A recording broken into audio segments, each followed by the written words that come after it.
Now here's the truth. When I was retired a decade ago, I didn't exactly get to choose the starting time of our DIY retirement. And the end time, I don't get to choose that either. Nonetheless, we've got to plan for it. And that's why tip number 6 for a great DIY retirement is to plan for longevity.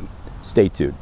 Now, I don't assume that I'm going to live to 90 and my wife is going to live to 95.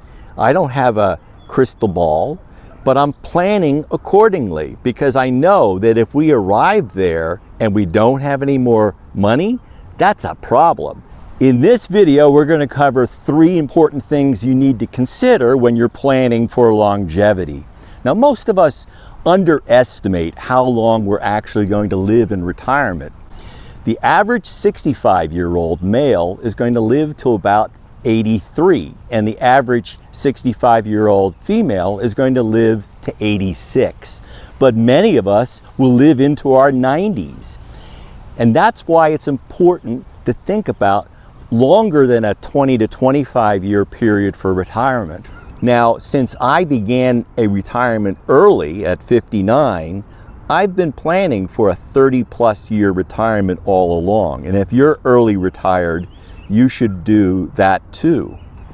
Now, there are 3 key areas to focus on for a planning for longevity. The first is healthcare and long-term care, and they're the biggest wild cards in your retirement.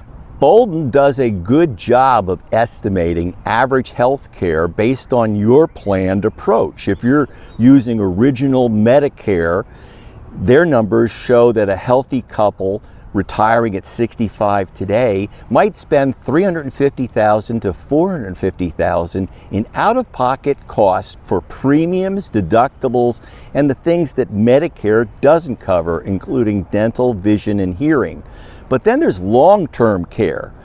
Home health aides, assisted living, and nursing homes, except in the limited cases for nursing homes, is not covered by Medicare. And if you need that kind of long-term care, it could run from $60,000 to $120,000 a year, depending upon where you live. Now, about 70% of those over 65 will need some sort of long-term care. Boldin's default is to assume roughly $118,000 in today's dollars for the final 28 months on average of your lifespan.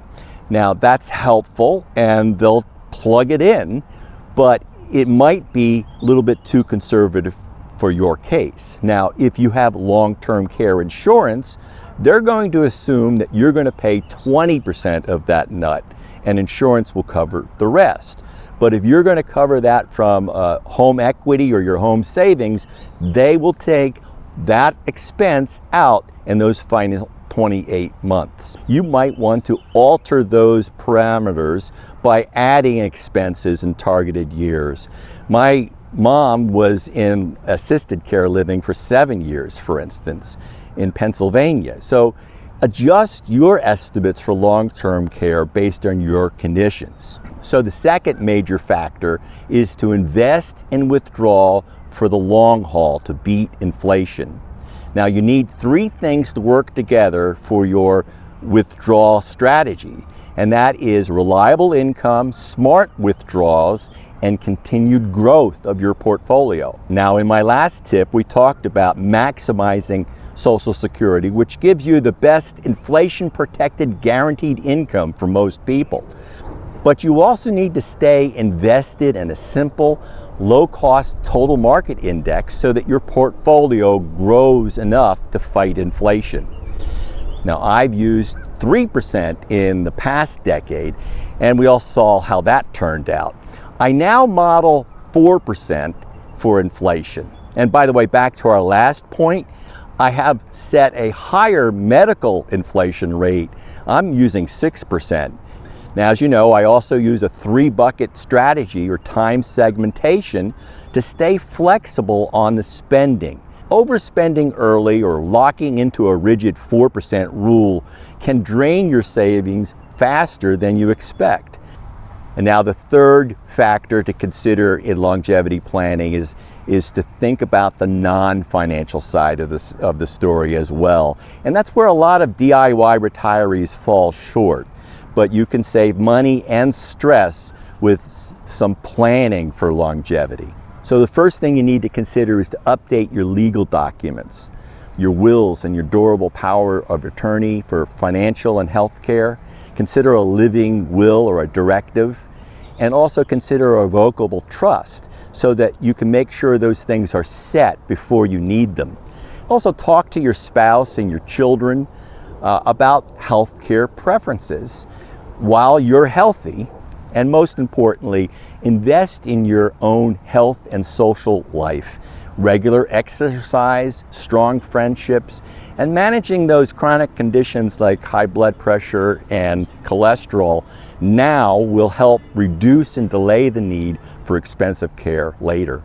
In this series, you already know about your expenses, you've invested simply and cheaply, and you've avoided overpaying for advice. You have the right planning tools, and we've talked about maximizing Social Security, and now we're planning for longevity. You're building a DIY retirement that can actually last. There's one more important thing to do, and we'll cover that in tip number 7, so be sure to come back for it. So as a DIY retiree, I plan for 90, not because I know that I'll get there, but that if I do, I want to be prepared and have the resources to enjoy a DIY retirement. I'll conclude with my standard warning. I am not a professional. I have no initials after my name. So take these as entertaining ideas from one educated DIY retiree to another. Always do your own due diligence and seek out a professional if you need one. See you next time.